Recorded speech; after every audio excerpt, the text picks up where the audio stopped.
बोलो जयकारा बोल मेरे श्री गुरु महाराज की जय। सभी गुरुमुख प्रेमियों से सप्रेम जय सच्चिदानंद। श्री प्रयाग धाम के सुंदर नज़ारे बड़े ही मन को लुभाने वाले, आँखों को शीतलता प्रदान करने वाले हैं। गुरुमुख प्रेमियों की संख्या पहले से अधिक बढ़ते हुए शुभ स्नान का दिन नज़दीक आते देख बढ़ रही है। शुभ पर्व माघी का मनाने के लिए गुरुमुख प्रेमी चले आ रहे हैं। सभी निवास स्थान गुरुमुख प्रेमियों से भरपूर हो रहे हैं। जिधर देखो सड़कों पर गुरुमुख प्रेमियों की चहल पहल नज़र आ रही है। सुबह श्री आरती पूजा का शुभ कार्यक्रम हो, शाम का श्री दर्शन हाल के श्री दर्शनों का शुभ समागम हो, या संध्या वेले की श्री आरती पूजा का शुभ कार्यक्रम, सभी में गुरुमुख प्रेमी हिस्सा लेते हुए नज़र आते हैं। और ये स्वर्णिम नज़ारा श्री प्रयाग धाम में देख करके सभी गुरुमुख प्रेमी खुशियाँ मना रहे हैं। श्री गुरु महाराज जी के दर्शनों के लिए आए हुए गुरुमुख प्रेमी रोज श्री दर्शन हाल में 4 बजे से पहुंचना आरंभ करते हैं। श्री दर्शन हाल में गुरुमुख प्रेमी पहुंचते हैं, अपना स्थान ग्रहण करते हैं और सुंदर सुंदर भजनों का आनंद प्राप्त करते हैं। 5 बजे के लगभग श्री गुरु महाराज जी श्री सिंहासन पर आकर विराजमान होते हैं। आज भी सुंदर भजनों का आनंद गुरुमुख प्रेमी प्राप्त कर रहे थे। श्री गुरु महाराज जी के आने से पहले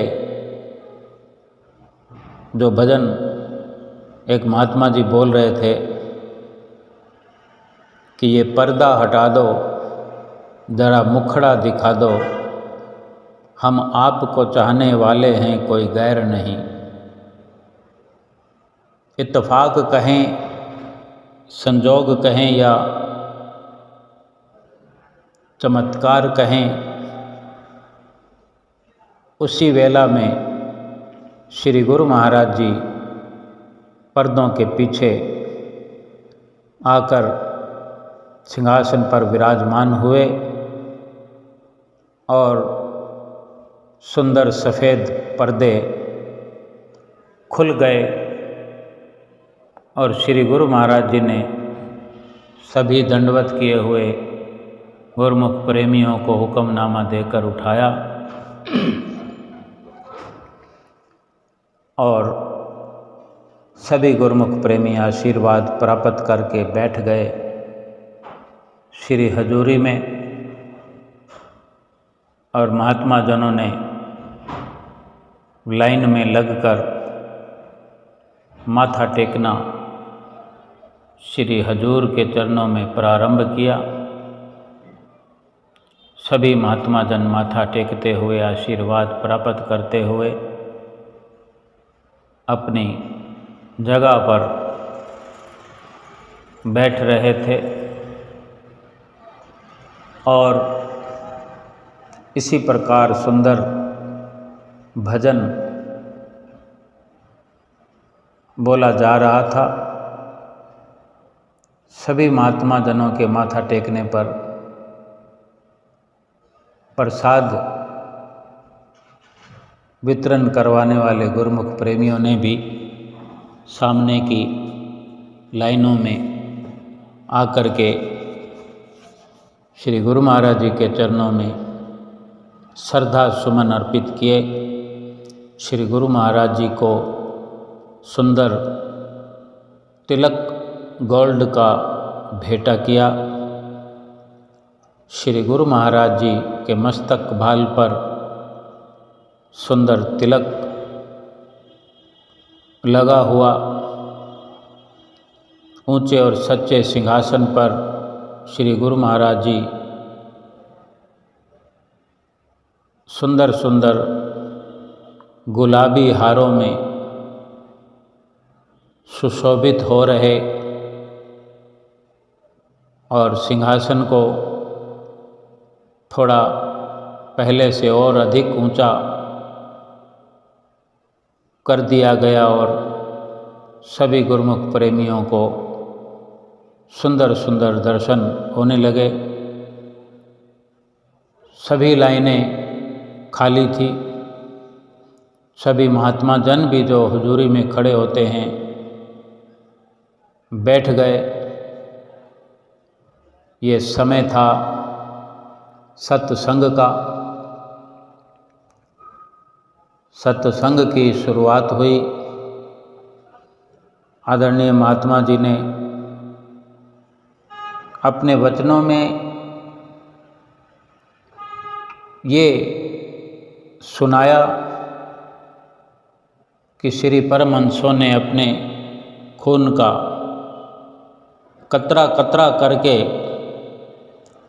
श्री आनंदपुर दरबार की रचना में लगा दिया।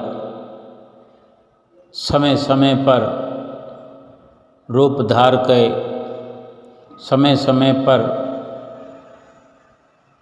जैसा कि हम जानते भी हैं, श्री अमर ज्योति ग्रंथ में भी हम स्वाध्याय करते हैं, पढ़ते हैं, सुनते भी हैं कि श्री परमहंस अद्वैत के महान प्रवर्तक श्री पहले पातशाही गुरु महाराज जी ने जो ये रचना रचाई, दूसरे रूप में आकर के आगे की कार्रवाई को बढ़ाया। फिर तीसरी पातशाही गुरु महाराज जी ने इसको और निखारते हुए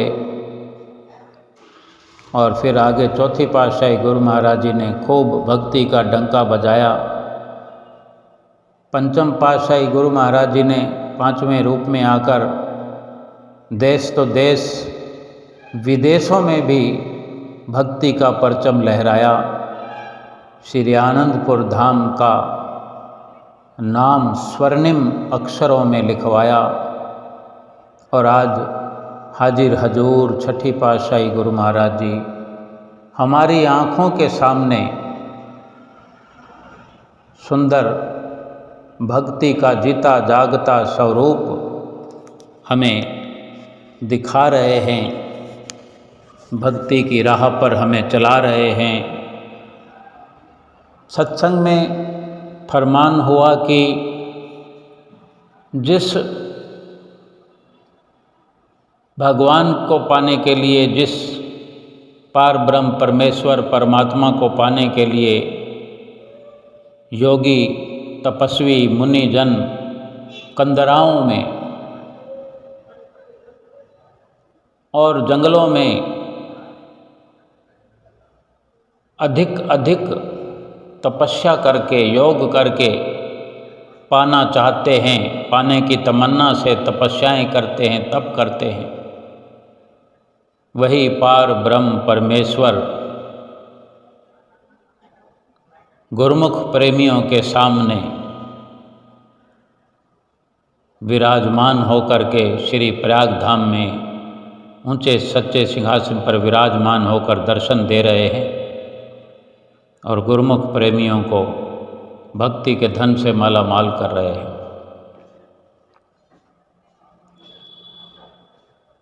और ये भी फरमाया कि ये तभी संभव होता है कि जब एक गुरुमुख प्रेमी का अमली जीवन हो, जीवन में अमली कार्रवाई करता हो, जैसे कि हम संतों महापुरुषों के सत्संग तो रोज़ सुनते हैं, लेकिन अगर ध्यान कहीं और रखते हों, तवज्जो हमारी कहीं और हो, कार्रवाई संसार की करते हों, तो फिर ये लाभ प्राप्त हम नहीं कर सकते कि हम इस जीवन में पार ब्रह्म परमेश्वर जो कि सतगुरु के रूप में श्री दरबार में विराजमान हैं कि उनकी हम प्राप्ति कर सकें। लेकिन जो गुरुमुख, जो प्रेमी संतों महापुरुषों के वचनों के अनुसार अपना जीवन ढाल देता है, अमली जीवन बना लेता है, फरमाया कि आज्ञा सम ना सु साहेब सेवा, सो प्रसाद जन पावे देवा। ये हुजूर गुरु महाराज जी छठी पातशाही जी भी अपने मुखारविंद से अनेक बार फरमा चुके हैं कि आज्ञा के सिवा, आज्ञा के समान कोई और सेवा नहीं है। अक्सर कहते हैं ना कि सेवा में जीवन बदल जाता है, जीवन अपने लक्ष्य की ओर चल पड़ता है, जीवन का लक्ष्य पूरा हो जाता है, मकसद पूरा हो जाता है, वो आज्ञा के अंदर है और आज्ञा के समान कोई दूसरी सेवा है भी नहीं। आज्ञा सम ना सो साहेब सेवा, साहेब की आज्ञा के समान कोई दूसरी सेवा नहीं है, यानी सतगुरु की आज्ञा में रहकर सेवा करें, सतगुरु के वचनों पर चलते हुए जो कि हमें फरमान करते हैं 5 नियमों की पालना के लिए। श्री आरती पूजा भी हम करें, सेवा भी नित्य करें, सत्संग भी करें, दर्शन भी करें, सुमरन और ध्यान करते हुए सतगुरु की आज्ञा की पालना को नित्य करें, नित्य पालन करें वचनों का। और इसी प्रकार से ये संभव हो सकता है कि जो कठिन साधनाओं से तपी तपीश्वरों को, योगी योगीश्वरों को जंगलों में रहकर कंदमूल खाकर जो सुलभ नहीं होता प्रभु परमेश्वर का दीदार, वही पार ब्रह्म परमेश्वर का दीदार गुरुमुख सतगुरु की आज्ञा पे चलकर बड़ी आसानी से पा लेते हैं। ये जीवन भी उनका सुखी होता है, परलोक भी सुहेला होता है। एक छोटे बच्चे का सेवा का दृष्टांत सुनाया महात्मा जी ने कि एक बार एक बच्चा छोटी उम्र में 6 साल का बच्चा श्री गुरु महाराज जी से सेवा करने की आज्ञा प्राप्त करके सेवा में लग गया और सेवा कर रहा था। कुछ दिनों से श्री गुरु महाराज जी का सेवा को देखने का अवसर आया। श्री गुरु महाराज जी दूर से ही देख रहे थे और एक उस बच्चे को जो दूर से देखा तो अपने सेवादार को कहा कि उस बच्चे को बुला लाओ। उस बच्चे को नहीं पता कि मुझे कौन बुला रहा है, कौन बुलाने आया है, किसके कहने पर आया है। जब वो बच्चे को बुलाने गया सेवादार, तो उसने कहा कि मुझे अभी समय नहीं है, मुझे अपनी सेवा पूरी करनी है, सेवा के समय के बाद देखा जाएगा। और यही जवाब उस सेवादार ने गुरु महाराज जी को आकर दिया। फिर दोबारा से गुरु महाराज जी ने भेजा, फिर भी वो नहीं आया। तब श्री गुरु महाराज जी ने कहा कि इसे बाद में अवसर मिलने पर सेवा की समाप्ति पर लेकर आना। तब ऐसा ही किया गया। उस बच्चे को सेवा के पश्चात श्री गुरु महाराज जी के पास लेकर आए। तब श्री गुरु महाराज जी ने कुछ नहीं पूछा, कुछ नहीं कहा। तब उसकी माता भी साथ में थी, क्योंकि बच्चा छोटा था, सेवा के बाद अपनी माता के साथ था और माता भी साथ आई। गुरु महाराज जी ने बच्चे को कहा कि अपना हाथ दिखाओ, हाथ आगे करो। जब हाथ आगे किया तो गुरु महाराज जी ने कलम से उसके हाथ पर एक 0 लिख दिया। और ये देखकर उसकी माता नज़दीक खड़ी हुई, रोने लगी और ज़ोर से रोने लगी और विनती करने लगी कि सच्चे बादशाह, तेरियां तू जाने। और साथ में ये भी उच्चारण किया कि जब ये बच्चा पैदा हुआ था तब किसी फकीर ने कहा था कि इसकी उम्र 8 साल की है, लेकिन वो कुछ समझ नहीं पाई कि गुरु महाराज जी ने जो उसके अक्षर पर, उसके हाथ पर जो 0 लिख दिया है, उसका क्या मतलब है।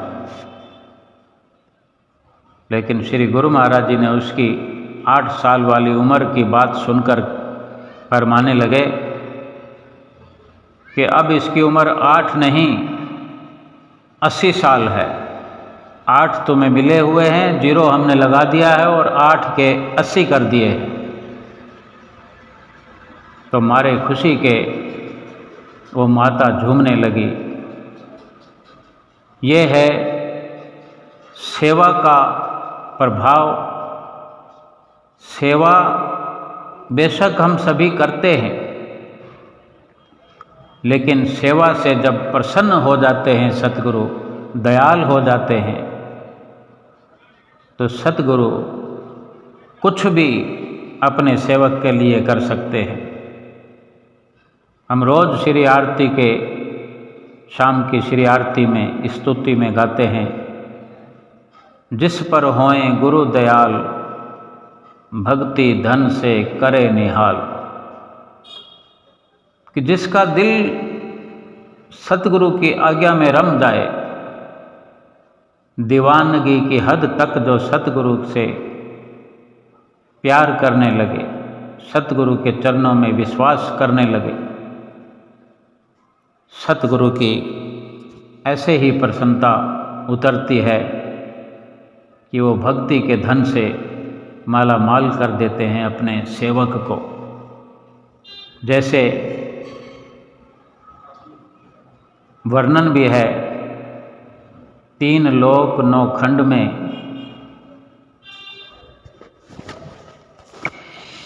3 लोक 9 खंड में कोई ऐसा नहीं, एक सतगुरु ही हैं, करता करे न कर सके, गुरु करे सो होए। सतगुरु जो पार ब्रह्म परमेश्वर का रूप होते हैं, वक़्त के परिपूर्ण सतगुरु जो हमारे सामने विराजमान हैं, इनका कर कमल जब आशीर्वाद में उठता है, ये भी साफ तौर पर वचनों में फरमाया, समझाया और जतलाया कि एक कर कमल उठाकर आशीर्वाद देते हैं तो ये लोक जो है हमारा सफल कर देते हैं, और जब दोनों कर कमल उठाते हैं तो परलोक भी हमारा सुहेला कर देते हैं। अक्सर हम देखते हैं श्री गुरु महाराज जी दोनों कर कमल उठाकर सभी गुरुमुख प्रेमियों को आशीर्वाद देते हैं।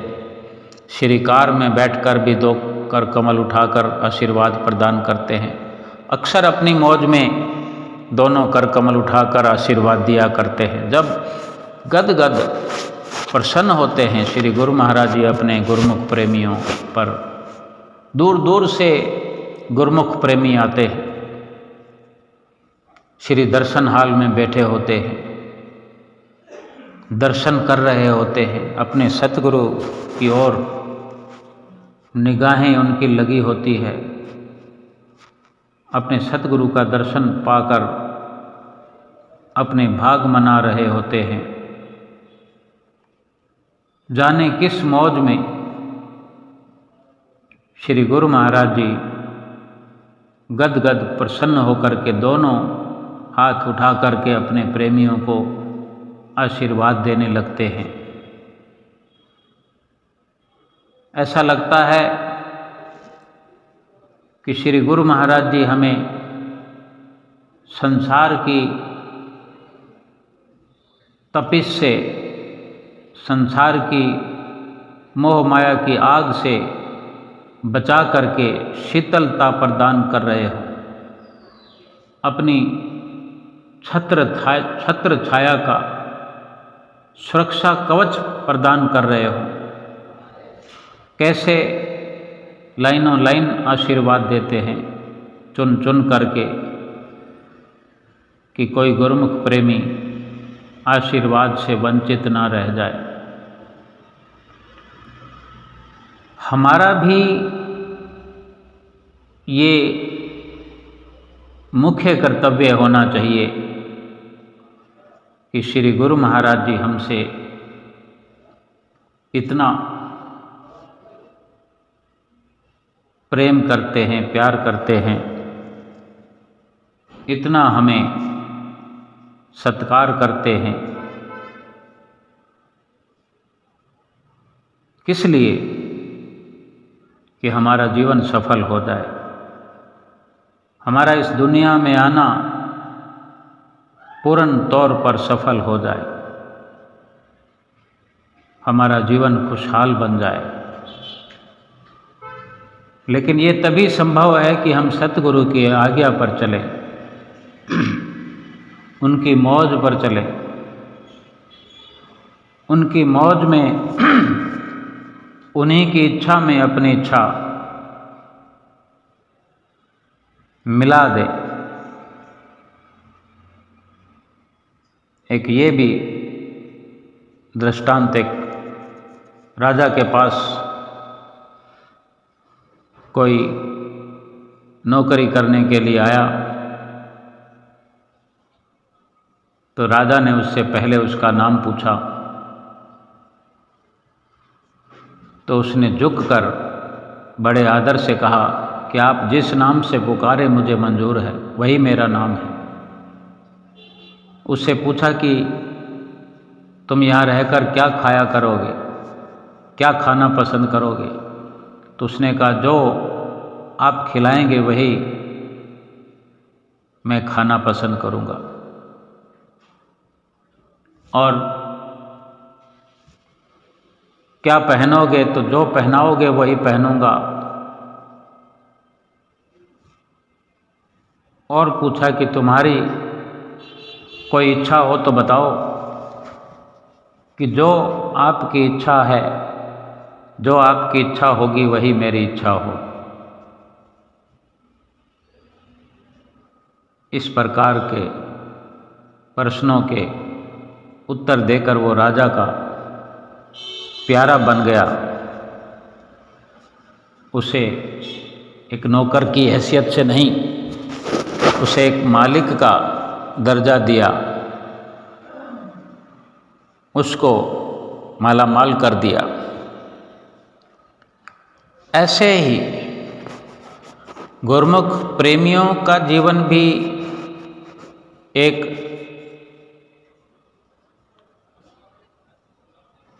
सेवक का जीवन भी अगर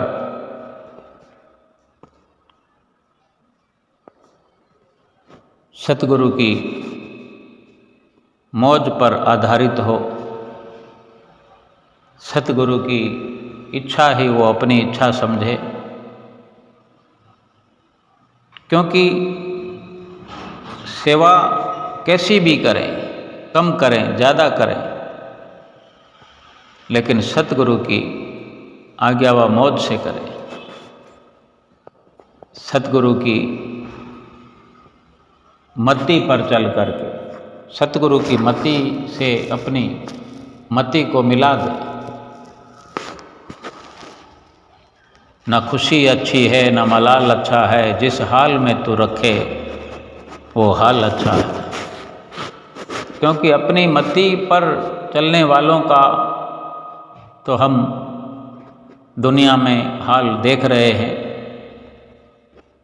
कि किस प्रकार इस दुनिया के आम लोगों का गुजर बसर हो रहा है। हम अपनी मन की मति पर चलकर अपना जीवन कितनी मुश्किलों में डाल रखा है, कितना संघर्ष करना पड़ता है, कितनी मशक्क़त के बाद बड़ी मुश्किलों से झूठे संसार में भी रहना दुष्कर हो जाता है, दुश्वार हो जाता है। और एक गुरुमुख प्रेमी जो अपनी मन की मति का त्याग करता है, गुरु मति धारण करता है, सतगुरु की मौज पर चलता है, सतगुरु की आज्ञा पर चलता है, सतगुरु की आज्ञा से सेवा करता है, सत्संग करता है, दर्शन करता है, ध्यान करता है, भजन अभ्यास करता है, उसका ये लोक तो सुखी और सुहेला होता ही है, पर लोक भी उसका सुहेला हो जाता है। और इतनी मेहनत भी नहीं करनी पड़ती जितना एक आम संसार का इंसान,